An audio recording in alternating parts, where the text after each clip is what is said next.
అనుదిన నిత్య జీవపు మాటలు. దేవుని నామానికి మహిమ కలుగునుగాక. దేవుని వాక్యాన్ని చదువుకుందాము. దేవా, నీ కృప చొప్పున నన్ను కరుణింపుము. నీ వాత్సల్య బాహుళ్యము చొప్పున నా అతిక్రమములను తుడిచివేయము. నా దోషము పోవునట్లు నన్ను బాగుగా కడుగుము.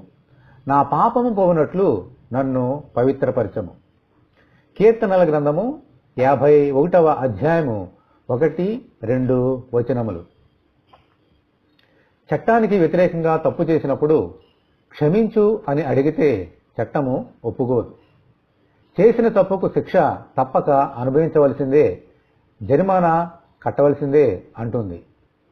దేవునికి వ్యతిరేకంగా పాపము చేసి క్షమించు అని అడిగితే శిక్షించే దేవుడు కాదు.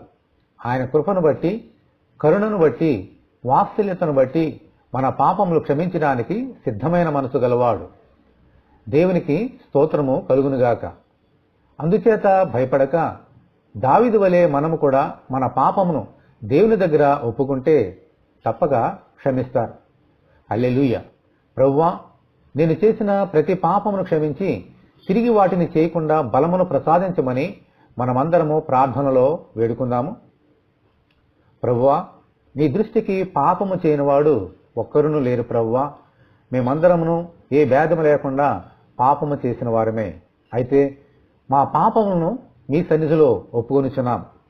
మేము ఒప్పుకొనుచున్న పాపములన్నీ క్షమించడానికి సిద్ధమైన మనస్సు గలవారు మీరే ప్రభువా. అందుచేత మీకు వందనాలు.